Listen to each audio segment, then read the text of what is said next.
وكفى وصلاة وسلاما على عبده المصطفى وعلى آله وأصحابه ومن اكتفى أما بعد إخواني وأخواتي في الدين حفظني وحفظكم الله. Kita lanjutkan pembahasan kita setelah selesainya kita berkaitan dengan membahas berkaitan dengan apa?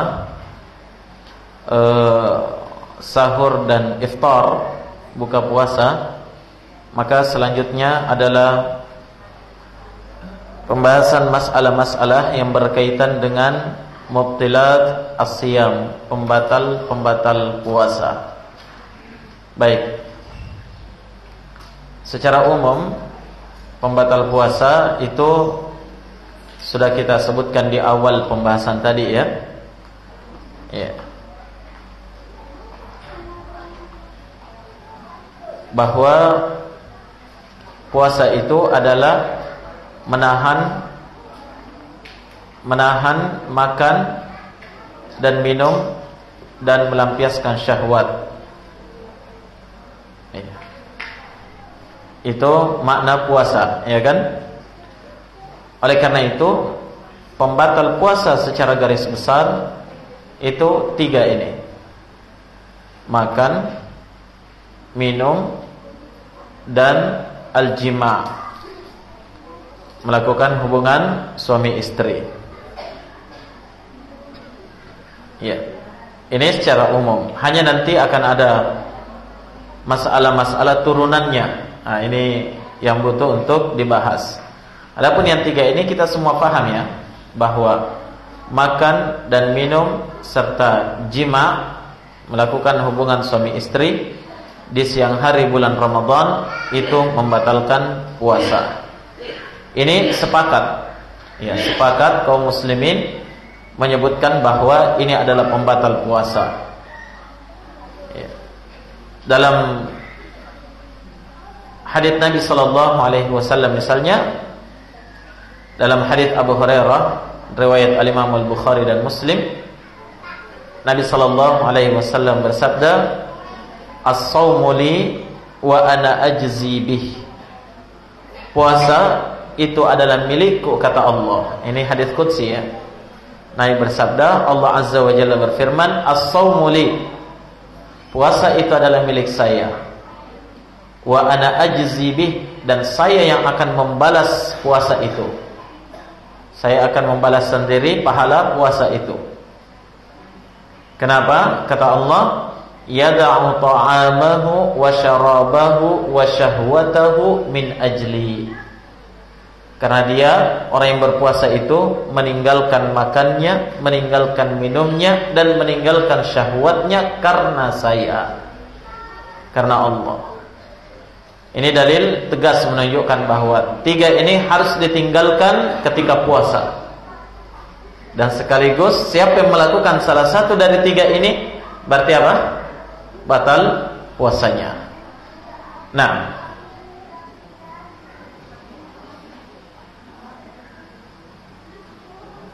demikian pula dalam Al-Quran, dalam surah Al-Baqarah, Allah berfirman, wa kulu washrabu hatta yatabayyana lakumul khaytul abyadu minal khaytil aswadi minal fajr. Makan dan minumlah kalian sampai jelas benang putih dari benang hitam. Artinya sampai jelas siang dari malam hari, yaitu terbitnya fajar.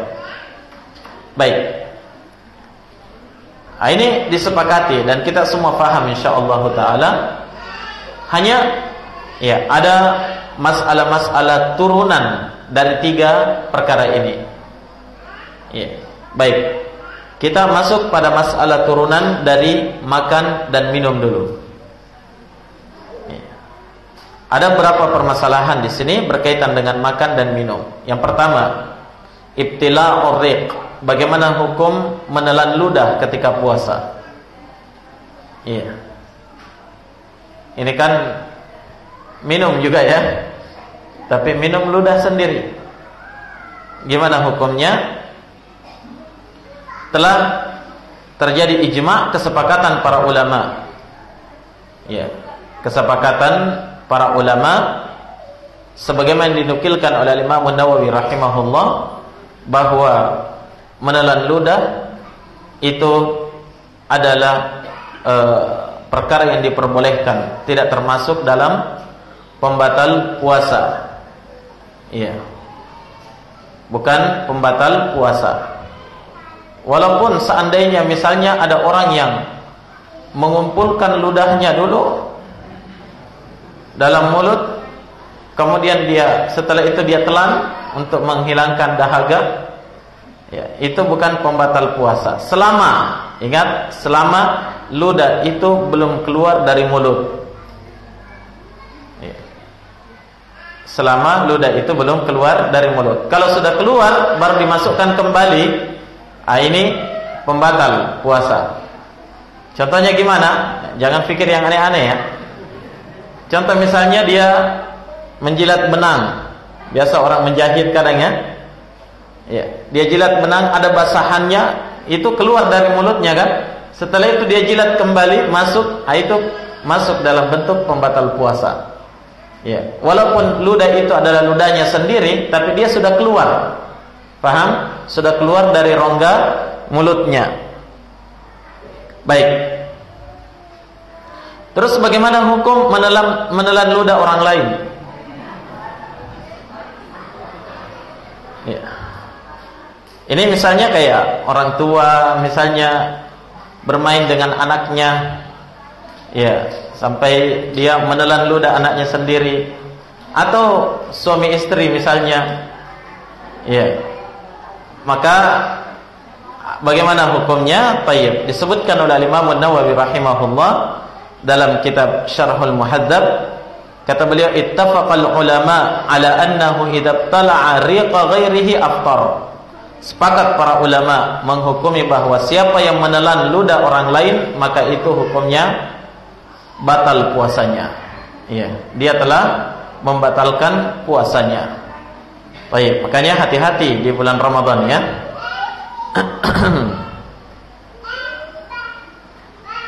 Baik, berikutnya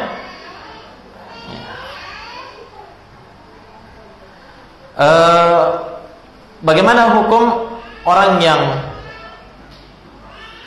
menyicipi makanan tanpa ditelan? Ini misalnya para orang-orang yang masak, ibu-ibu rumah tangga yang masak misalnya, ya, butuh untuk mencicipi makanan itu, apakah dia terlalu asin atau kurang asin. Ya, kebetulan misalnya tidak ada orang yang yang tidak puasa di rumah itu, atau mungkin apakah dia terlalu manis atau kurang manis ini es buahnya. Ya, gimana caranya bisa dites? Ada anak kecil tidak puasa disuruh coba manis, manis. Susah dipercaya apakah dia betul-betul ya sesuai yang dia ucapkan atau tidak. Maka di sini, nah, apakah boleh seorang itu menyicipi makanan tersebut tanpa menelannya? Artinya hanya sebatas di mulut saja, kemudian setelah itu dikeluarkan lagi. Nah, terjadi perselisihan pendapat di kalangan para ulama dalam masalah ini. Al-Imam Syafi'i rahimahullah, demikian pula Imam Ahmad, ya, mereka berdua berpendapat bolehnya seseorang itu menyicipi makanan sebatas di mulut, na'am, lihajatin, karena adanya hajat, ada kebutuhan. Ya, karena ada kebutuhan. Artinya apa? Kalau tidak ada kebutuhan, tidak boleh diicip-icip begitu saja. Ya kan? Ya. Penjual madu misalnya mau diicip madunya, ini rasanya manis atau kecut, ya, atau pahit. Ya, tidak ada kebutuhan di situ, bisa nanti diicip setelah berbuka. Berbeda dengan orang yang memasak, begitu ya. Ini ada kebutuhan padanya. Baik. Jadi difatwakan oleh pendapat dari Imam Syafi'i dan Imam Ahmad mengatakan tidak mengapa. Ya, selama dia tidak menelannya ya, dan ada hajat, ada kebutuhan di situ.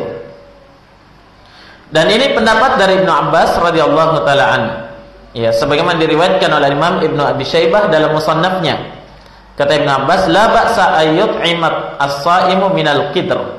Tidak mengapa seorang yang puasa itu makan dari menyicipi dari panci. Ya. Maksudnya ketika sementara masak begitu. Baik, dan ini yang benar insyaallah taala. Walaupun sebahagian mengatakan makruh hukumnya, sebagian lain mengatakan tidak boleh.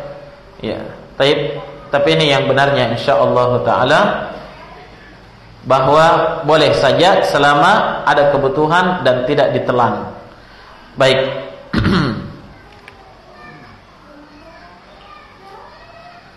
Baik, berikutnya bagaimana dengan hukum menelan an-nukhamah? An-nukhamah itu cairan yang dari rongga hidung. Cairan dari rongga hidung biasa ditarik ke dalam, kemudian ditelan. Biasa ya? Iya. Antum mau jujur atau tidak? Baik. Ya, jadi cairan dari rongga hidung, ya, apakah itu bentuk lendir atau yang semisalnya, ditarik, ya, dari dalam, kemudian masuk ke tenggorokan, kemudian ditelan. Apakah itu termasuk pembatal puasa? Ya. Baik.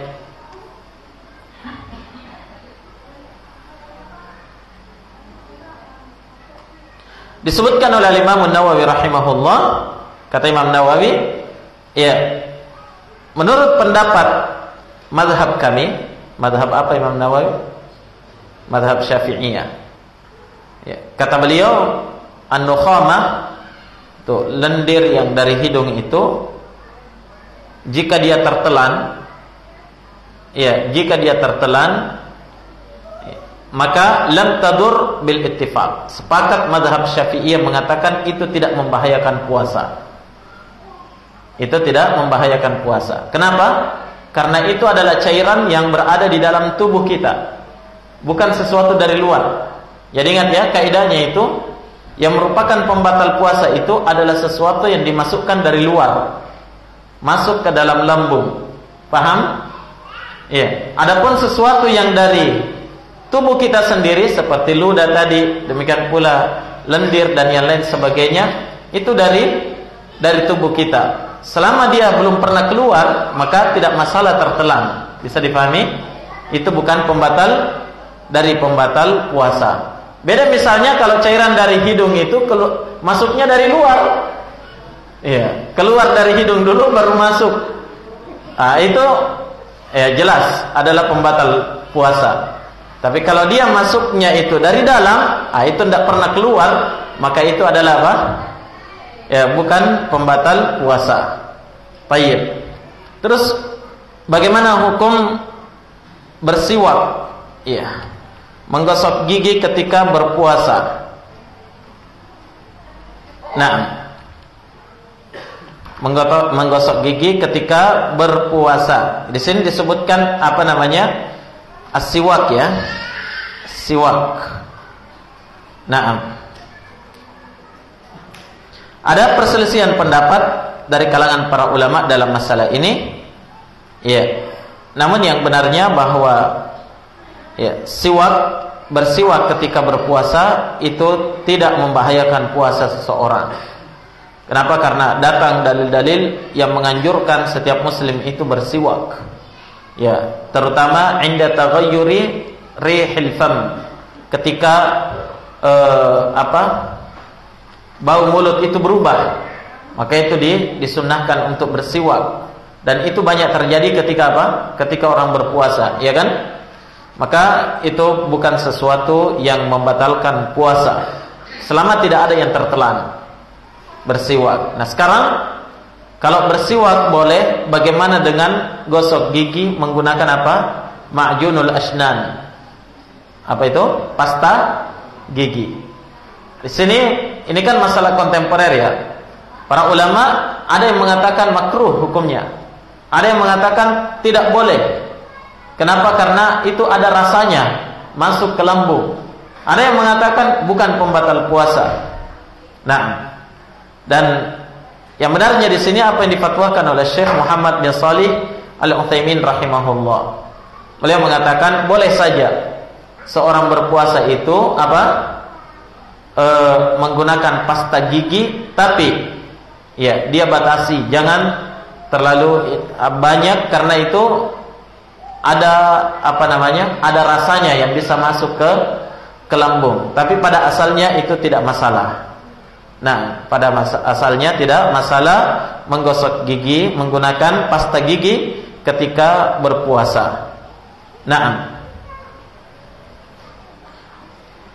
kemudian jamaah sekalian, berkaitan dengan al-madmadah wal istinsyaq, berkumur-kumur dan istinsyaq, memasukkan air ke dalam hidung ketika berpuasa.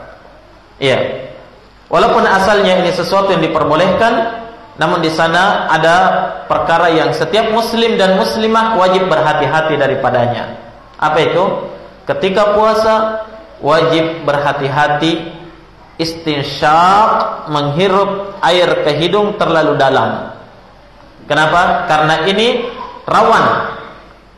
Ya, bisa kelewatan masuk ke tenggorokan. Paham? Ya. Rawan dia terlalu dihisap sehingga masuk ke tenggorokan. Oleh karena itu datang dalam sebuah hadis dari Laqit bin Sabirah riwayat Imam Abu Dawud, Nabi sallallahu alaihi wasallam bersabda, "Asbighil wudu wa khallil bainal asabi' wa baligh fil istinsyaq illa an takuna sha'iman." Kata Nabi sallallahu alaihi wasallam, sempurnakan wudu kalian dan sela-selai jari jemari kalian ketika berwudu, dan perdalamlah ketika menghirup air ke hidung, istinsyaq. Nabi perintahkan perdalam menghirup air ke hidung, illa, kecuali antakuna shaiman, jika kalian itu puasa.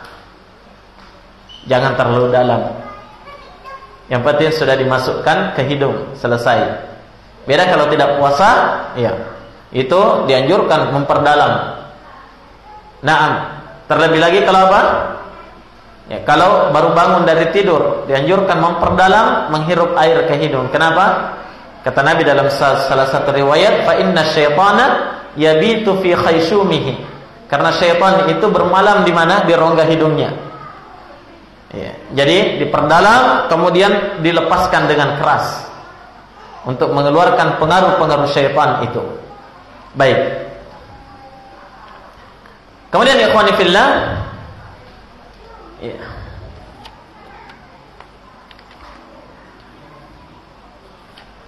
Masalah berikutnya, ya, berkaitan dengan pembatal puasa ini adalah isti'malul ibr. Ya. Menggunakan jarum infus ketika berpuasa, atau memasukkan cairan infus ke dalam tubuh ketika berpuasa melalui urat nadi atau otot atau yang semisalnya. Ya. Apakah itu termasuk pembatal dari pembatal puasa? Ya, difatwakan oleh Syekh Abdul Aziz bin Baz rahimahullahu taala. Demikian pula Syekh Ibnu Utsaimin dan Syekh Muqbil Al-Wadi'i rahimahumullahu taala memfatwakan bahwasanya jika cairan infus yang dimasukkan ke tubuh itu adalah pengganti makan dan minum. Paham? Dia pengganti makan dan minum, maka batal puasanya. Ya. Tapi kalau cairan infus itu dimasukkan semata-mata berupa obat, ya, bukan untuk menanggulangi rasa lapar dan haus, ya, maka itu bukan pembatal puasa. Jelas ini? Jadi butuh dibedakan ini. Nah, butuh dibedakan. Hanya rata-rata orang kalau sudah diinfus sudah membatalkan puasa, ya, karena sakit. Itu yang jadi masalah. Tapi kalau misalnya ada pasien misalnya tidak mau membatalkan puasanya, ya, maka dilihat infusnya kalau, ya, bukan untuk pengganti makan dan minum, maka itu tidak membatalkan puasa. Tapi rata-rata seperti itu ya, pengganti makan dan minum, cairan infus itu. Ya.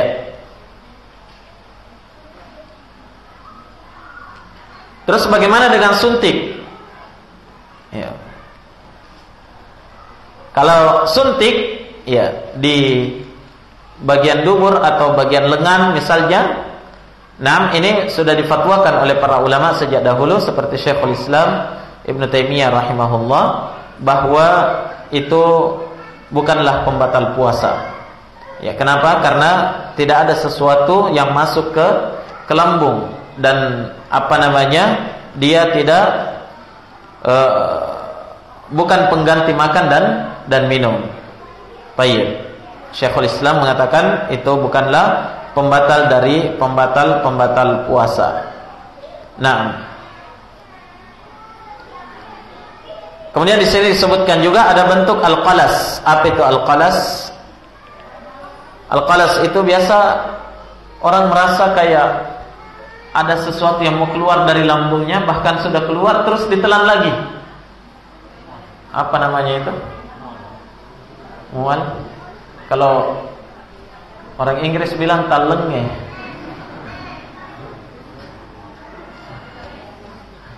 Kadang ada anak bayi biasa sering begitu ya. Anak bayi keluar begitu ya. Orang sementara puasa kemudian ada sesuatu yang keluar, ya bukan perasaannya, memang ada yang keluar sampai di mulut ditelan kembali. Apakah ini pembatal puasa? Iya. Jadi jawabannya kembali ke kaidah kita tadi ya. Selama dia belum keluar dari anggota tubuh kita, ya walaupun ditelan itu tidak ada masalah. Begitu ya. Ya kalau masih sampai di mulut itu tidak membatalkan puasa. Nah, baik.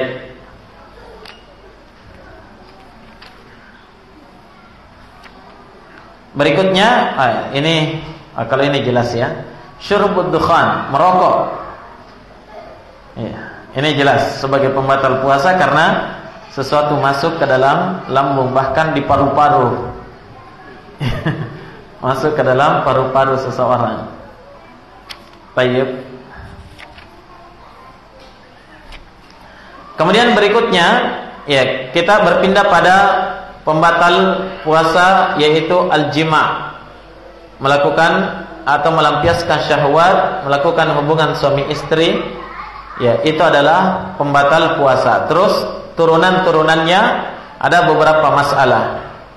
Ya, yang pertama bagaimana hukum istimna bagi orang yang berpuasa. Istimna itu melakukan onani. Nah, atau masturbasi atau yang semisalnya. Bagaimana hukumnya? Ya, jumhur ulama, kebanyakan ulama menghukumi bahwa itu adalah pembatal dari pembatal puasa kalau terjadi inzal. Apa itu inzal? Ya, keluar mani. Maka itu adalah pembatal dari pembatal puasa. Ya, kenapa? Karena dalam hadis qudsi tadi Allah mengatakan yada'u ta'amahu wa syarabahu wa syahwatahu min ajli. Dia tinggalkan makan dan minumnya dan syahwatnya karena saya. Ya.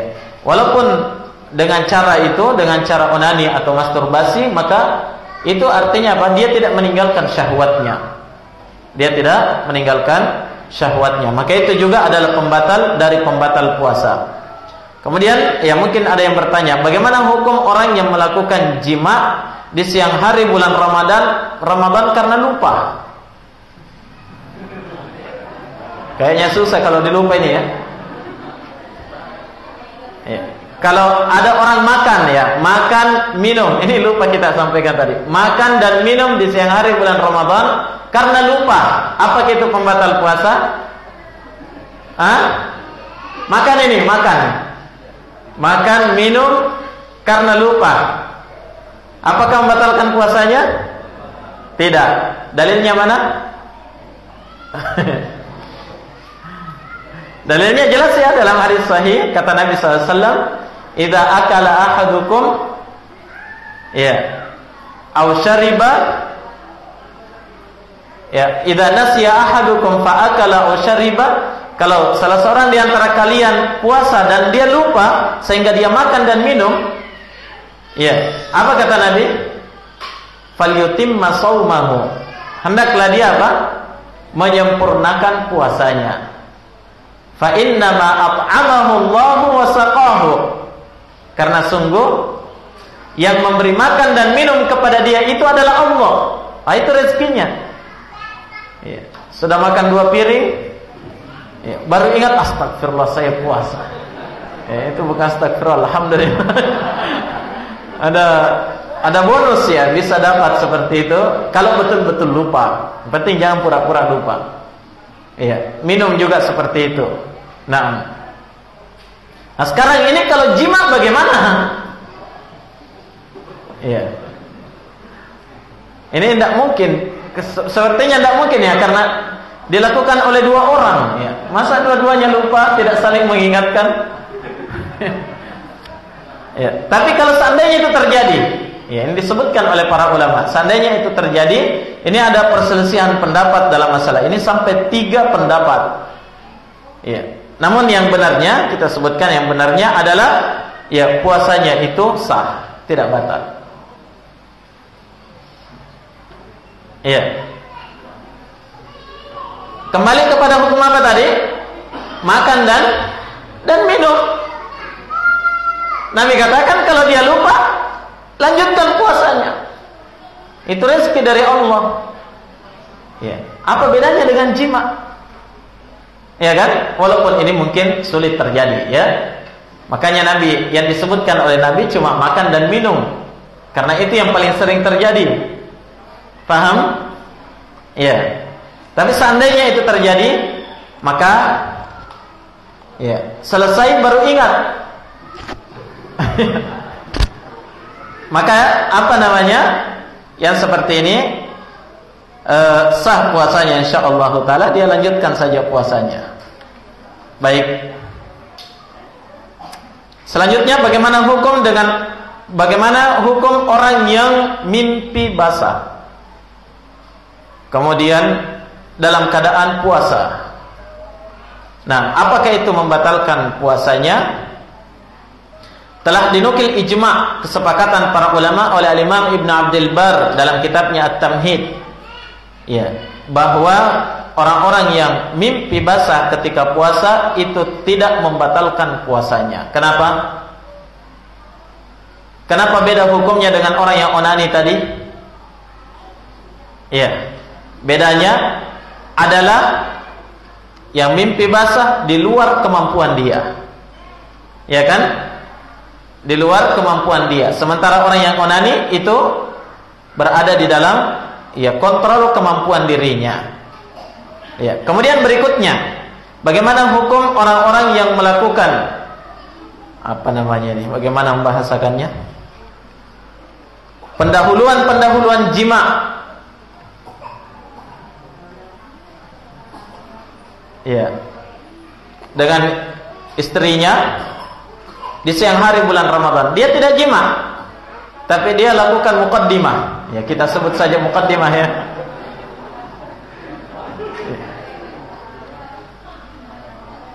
Antum paham saja apa muqaddimahnya itu, ritual ritual itu, ya, dari ini dan itu dan seterusnya. Kurang baik kalau kita sebutkan semua.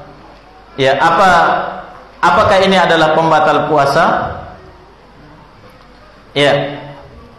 Yang pertama, ya, kalau misalnya dia tidak sampai inzal, tidak sampai keluar mani, ya, tidak sampai klimaks, maka ya, di sini ada beberapa pendapat di kalangan para ulama, namun yang benarnya ya, bahwa kalau dia mampu menahan dirinya, ya, dan tidak sampai inzal, pendapat Imam Syafi'i, Al-Imam Sufyan Ats-Tsauri dan selainnya itu berpendapat boleh melakukan ya hubungan atau muqaddimah jima bagi suami istri selama dia mampu menahan dirinya untuk tidak melakukan jima. dan tidak inzal. Iya, bisa dipahami? Nah, boleh menurut Al-Imam Syafi'i. Dalilnya adalah hadits Aisyah radhiyallahu taala anha, riwayat Al-Bukhari dan Muslim. Kata Aisyah, "Kana Nabi sallallahu alaihi wasallam yuqabbilu wa huwa sha'im, walakinnahu kana amlakukum li irbi."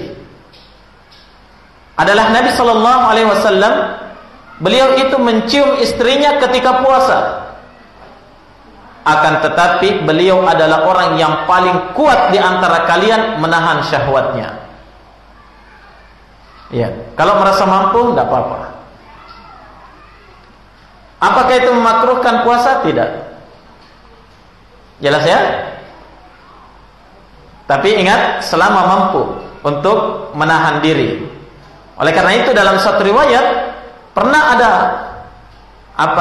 seorang pemuda, ya, orang yang masih muda umurnya, datang kepada Nabi bertanya, "Ya Rasul, ya, boleh saya mencium dalam keadaan saya puasa?" Kata Nabi, "La, tidak boleh." Tiba-tiba tidak lama kemudian datang ada orang yang sudah berumur, sudah tua, datang, "Ya Rasulullah, boleh mencium ketika puasa?" Kata Nabi, "Boleh." Kenapa beda ini fatwanya Nabi? Untuk anak muda tidak boleh, orang tua boleh. Iya, ini bukan masalah umurnya, paham? Tapi di sini masalah apanya? Masalah mampu untuk menahan atau tidak. Kebanyakan anak muda itu tidak mampu menahan diri. Kenapa? Ya, fi ghayatin minal harara. Mereka berada di atas puncak panasnya. Ya, kalau sudah tua sudah mulai berkurang. Ya, seperti itu. Makanya, ya, yang menjadi patokan di sini, ikhwani fillah, adalah mampu tidaknya seorang itu untuk menahan diri. Tapi daripada kelewatan, lebih baik waspada. Gitu ya. Ya. Baik, berikutnya, bagaimana hukum orang-orang yang junub di malam hari, kemudian terbit fajar belum mandi junub? Apakah sah puasanya? Paham masalahnya? Iya, dia junub di malam hari, kemudian sudah terbit fajar, belum sempat mandi junub. Ya, mungkin karena telat bangun, ya, sehingga lebih didahulukan makan sahur dulu, baru mandi. Ya, bagaimana ini puasanya? Sah atau tidak? Ya, jumhur ulama mengatakan sah puasanya. Nah, berdasarkan hadis Aisyah radhiyallahu taala anha dan Ummu Salamah radhiyallahu taala anha, ya, beliau berkata, anna Nabi sallallahu alaihi wasallam kana yusbihu junuban min jima', thumma yaghtasilu wa yasum. Hadisnya riwayat Bukhari dan Muslim. Kata Aisyah dan Ummu Salamah, ya, dua-duanya ini istri Nabi, adalah Nabi sallallahu alaihi wasallam itu, ya, masuk di waktu subuh dalam keadaan junub karena jima'. Ya. Kemudian beliau mandi dan puasa. Nabi mandi dan puasa. Menunjukkan apa? Ya, tidak mengapa seorang itu junub dan berpuasa. Yang penting jangan ketika berpuasa melakukan hal yang menjadikan dia junub. Nah, ini bahaya. Ya. Tapi kalau sudah junub memang baru masuk waktu puasa, tidak ada masalah. Kenapa? Bukan syarat sahnya puasa harus suci dari hadas. Betul? Iya. Yang dipersyaratkan harus suci dari hadas adalah apa? Salat. Adapun puasa tidak dipersyaratkan harus suci dari hadas. Iya, maka tidak mengapa. Jadi kalau telat bangun misalnya, iya, yang mana didahulukan? Mandi junub atau sahur? Iya, sahur dulu. Jangan mandi dulu, setelah itu imsak, wah, tidak sempat sahur. Nah, ini.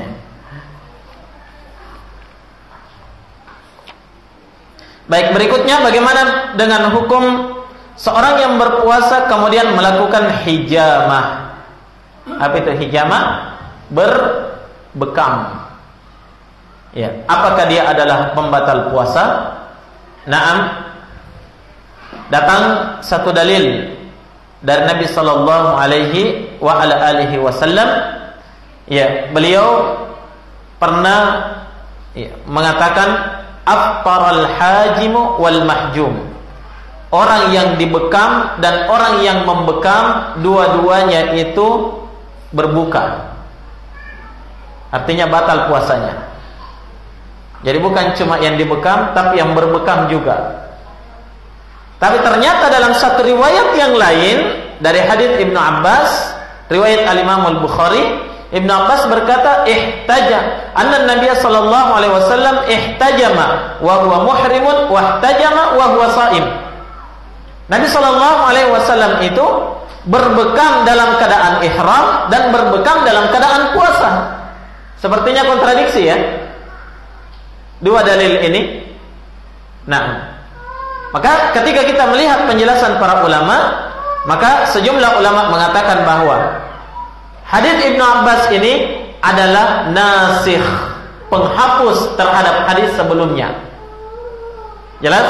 Kenapa? Karena kalau dilihat waktu periwayatan Ibnu Abbas ini lebih di belakang daripada hadits yang mengatakan orang yang berhijama dan yang menghijama orang itu batal puasanya. Berarti hadits Ibnu Abbas yang melihat Nabi berbekam dalam keadaan ihram dan berbekam dalam keadaan puasa, itu adalah hadits yang menghapuskan hukum hadis sebelumnya. Bisa dipahami? Berarti dia pembatal puasa atau bukan? Bukan pembatal puasa, insyaallah taala, dan ini adalah pendapat yang benar. Baik. Masuk juga di dalamnya, iya, dalam masalah ini adalah orang yang mendonor darah. Iya. Donor darah. Bagaimana hukumnya dalam keadaan puasa donor darah? Nah, sama dengan bekam ini hukumnya ya. Sama dengan hukum bekam ini. Iya. Maka selama itu tidak membahayakan dirinya, maka tidak masalah seorang itu melakukan donor darah ya, ketika berpuasa. Ya. Dan ingat ya, pembatal puasa itu sesuatu yang dari luar dimasukkan ke dalam tubuh. Ya. Kalau donor, sesuatu yang dikeluarkan ya, darahnya yang dikeluarkan, bukan pembatal puasa. Tapi ingat, selama dia mampu. Ya, jangan sampai dia donor darah, setelah itu minum susu cak beruang.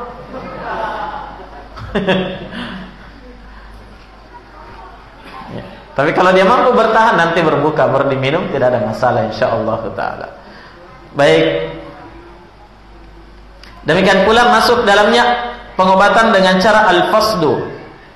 Pernah lihat al-fasdu?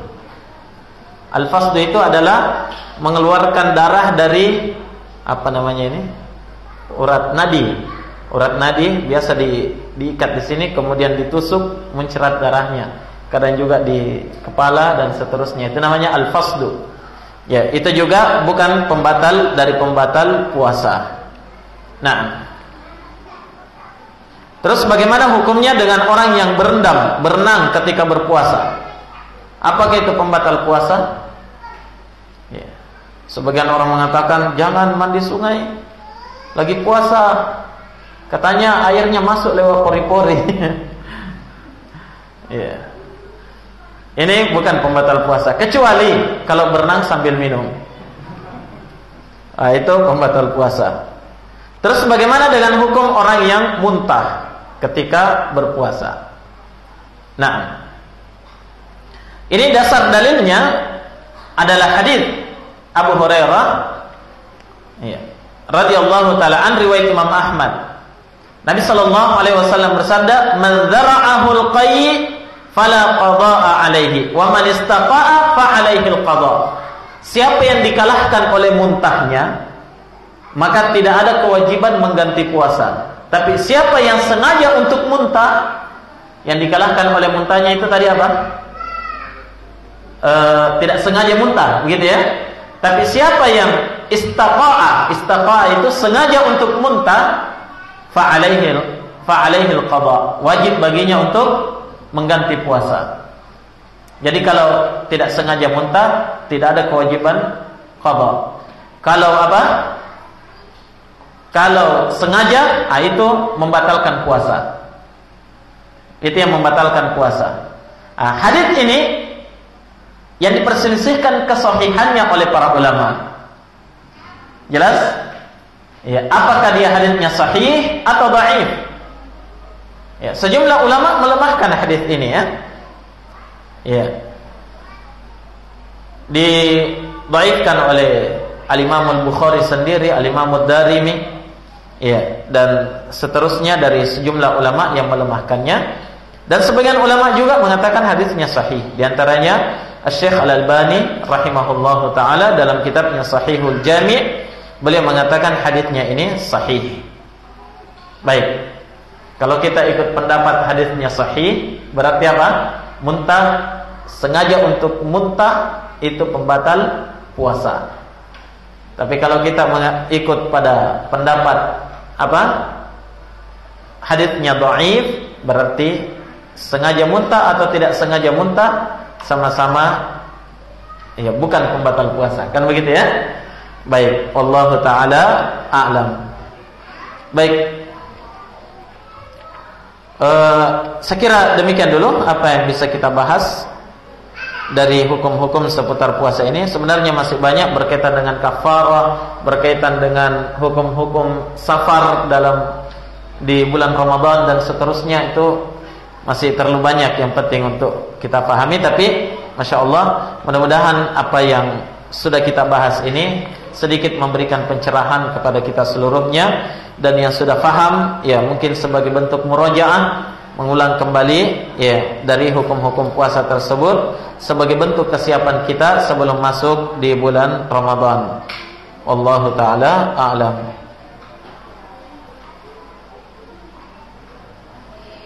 Ini ada pertanyaan tapi keluar dari pembahasan ini kayaknya. Bagaimana hukum mengaji di kantor saat bulan Ramadan? Apakah mengambil hak kantor? Baik. Kalau sementara banyak menumpuk pekerjaan, kemudian antum ngaji, tadarus, kemudian melalaikan tugasnya, ya mungkin itu masuk dalam kategori mengambil hak kantor ya. Iya, di situ kewajibannya antum adalah apa? Iya, bekerja untuk negara, bekerja untuk kantor. Maka ya jangan digunakan untuk mengaji. Ada waktu lain yang bisa dipergunakan. Nah, tapi kalau misalnya di kantor juga ya duduk tidak ada juga pekerjaan, misalnya lagi kosong, ya daripada ngobrol, gosip, gibah dan seterusnya, mending tadarus. Ya, maka itu insyaallah tidak mengambil hak kantor. Baik, wallahu taala a'lam. Cukup ya? Baik. Kita tutup. Subhanakallahumma bihamdik, asyhadu an la ilaha illa anta, astaghfiruka wa atubu ilaik. Walhamdulillahirabbil alamin. Wassalamualaikum warahmatullahi wabarakatuh.